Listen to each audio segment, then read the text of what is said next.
Welcome back to the Insights Festival show. I hope that you had a chance to catch our early morning stream and find out all about the highlights that are taking place later today. I hope you've had a chance to enjoy some of the programming.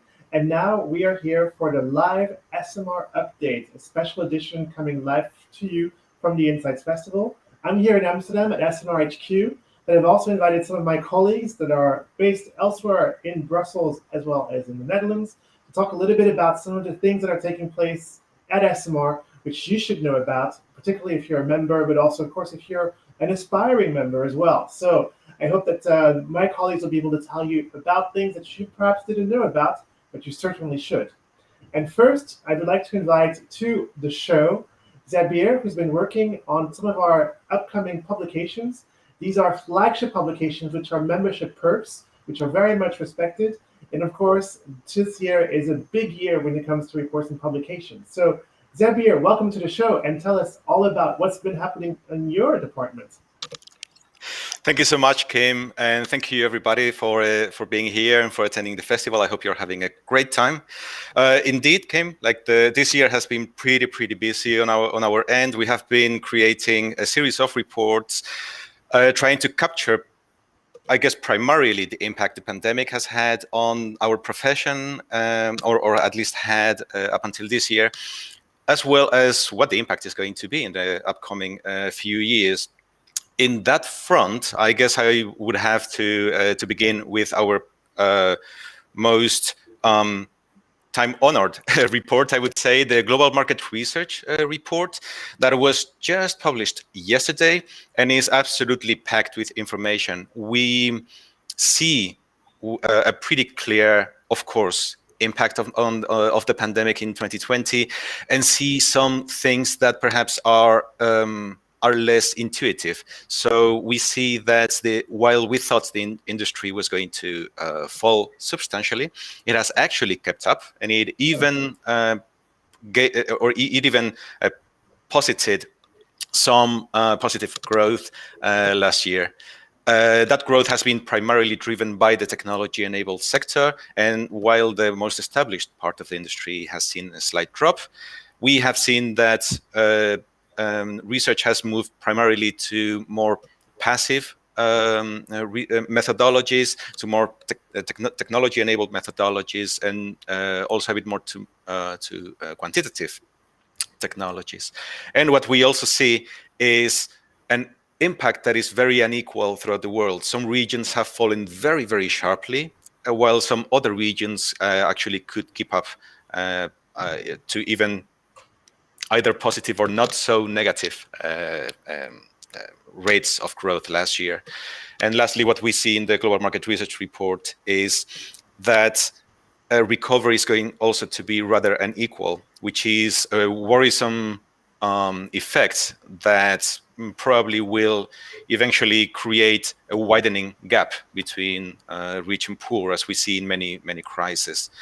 As mentioned, this report is packed with content and with what we believe is really interesting elements for the member, and of course for non-members and for the wider industry.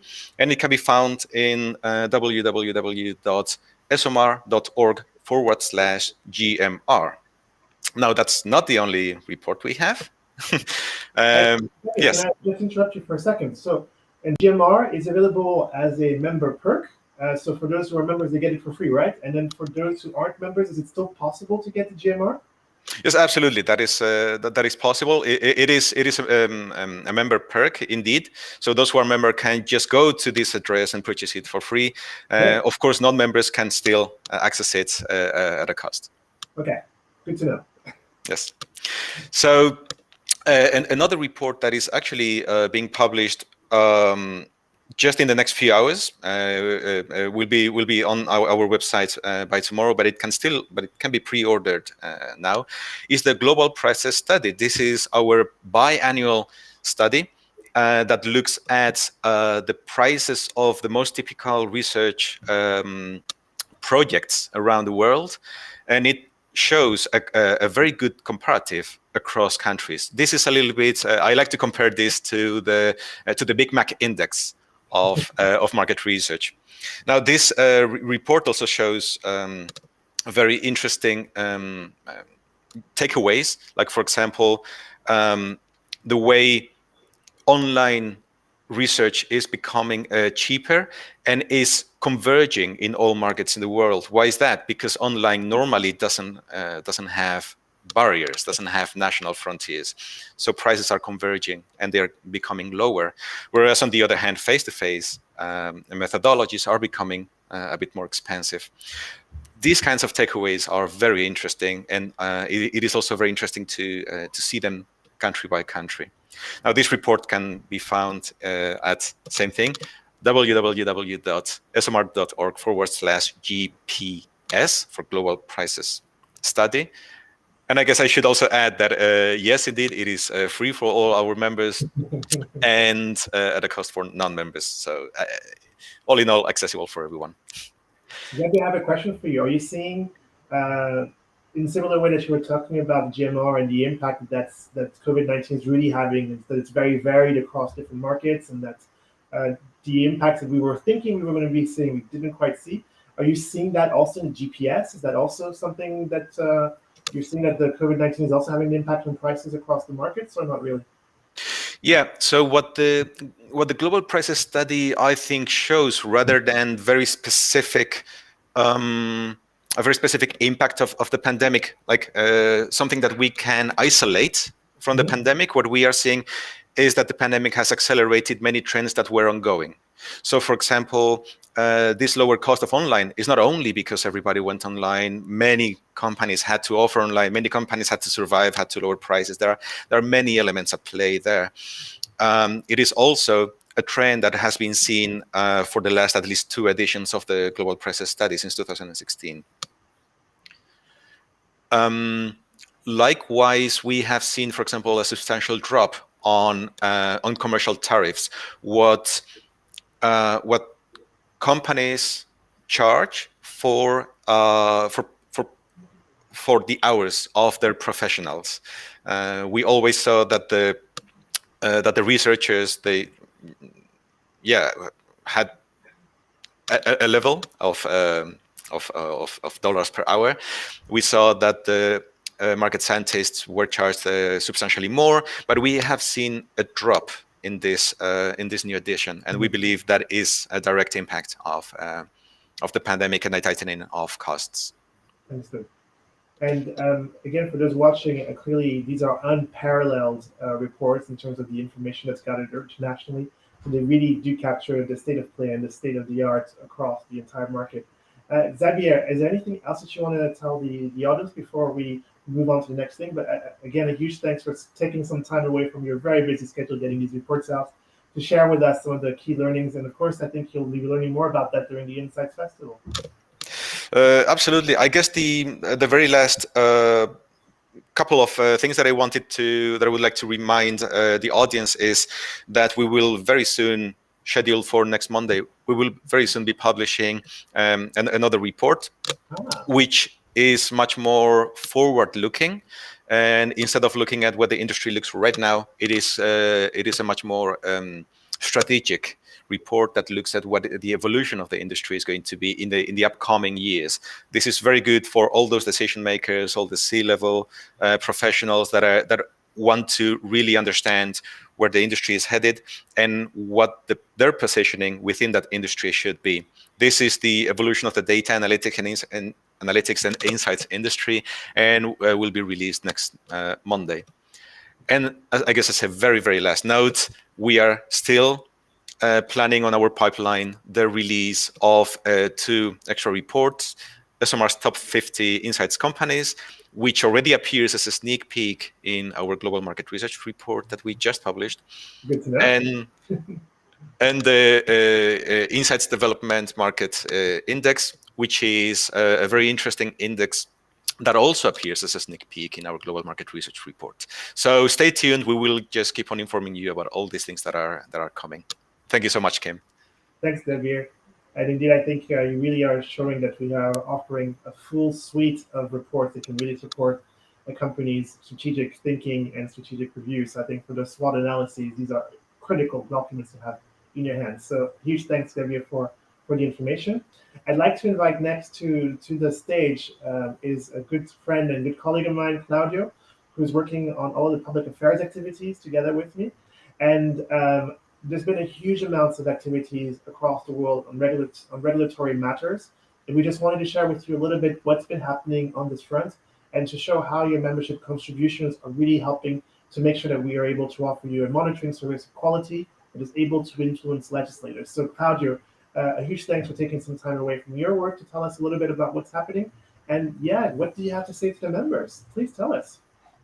Hi, Kim. Everyone. Thanks for the introduction. So one thing that we noticed after 2018, so after the GDPR entering into force on the legal landscape and on the global landscape, is that data is not only perceived by government as something that pertains to the individual. So it's not only all the new legal framework that is developing is not only related to the digital rights of the individual, but data is always it's now ever seen as an asset for economic growth, for innovation, but also as a strategic asset on the geopolitical level.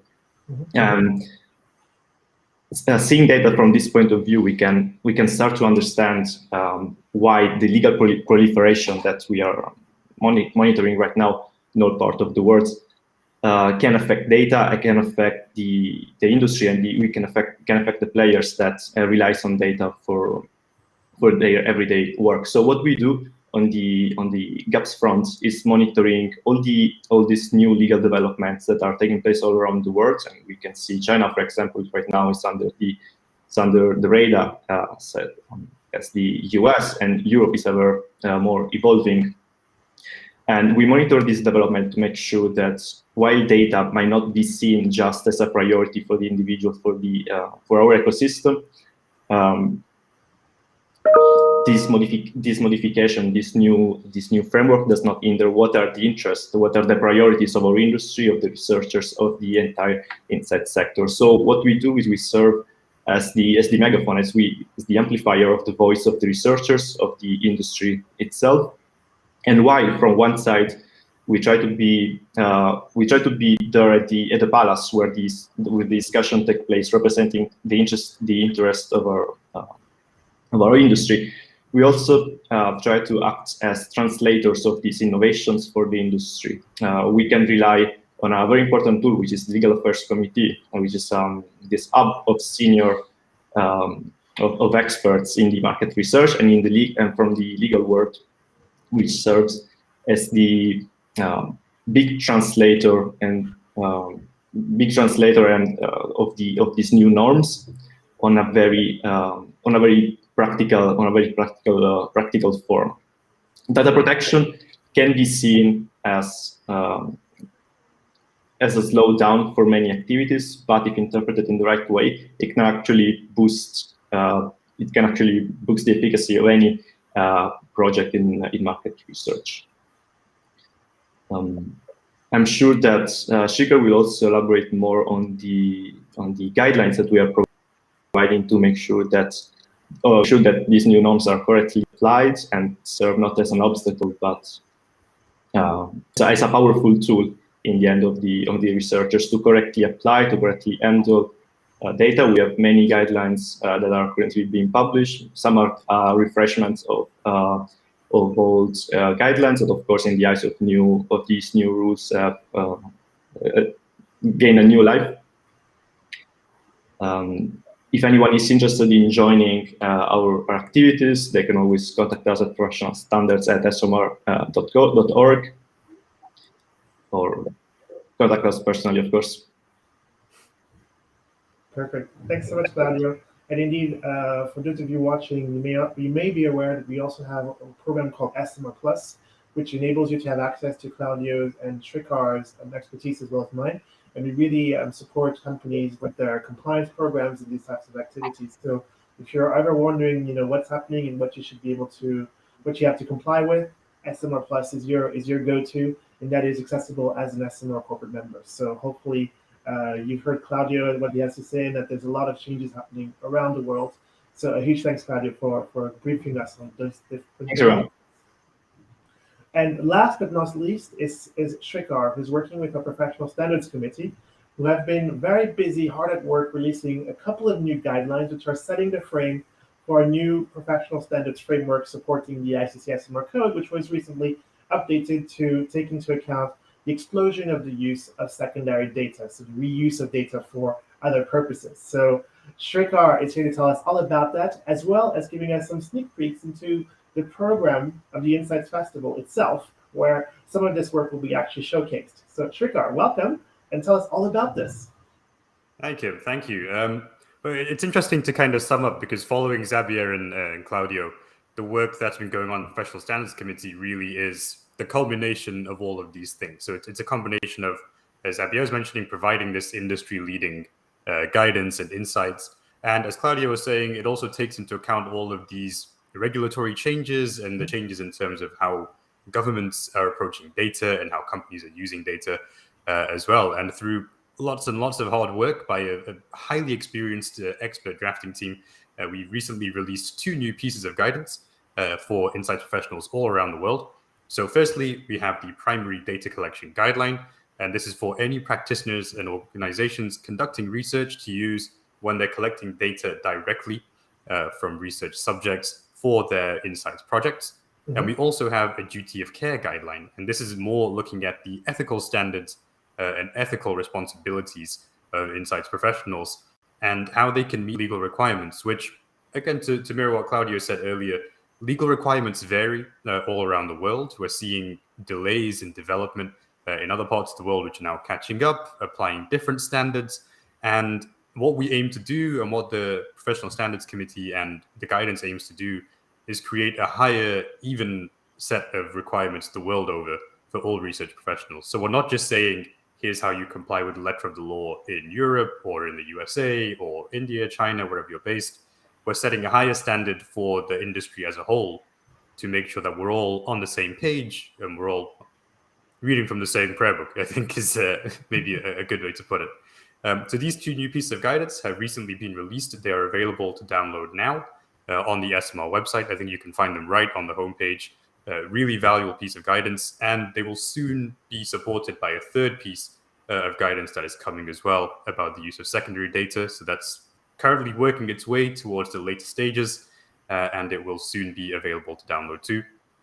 A word on the drafting team, who you will see tomorrow morning, as you mentioned, Kim, during the Insights Festival. So we have Judith Passingham, who is the chair of our Professional Standards Committee. We have Reg Baker, who also works with our Professional Standards Committee.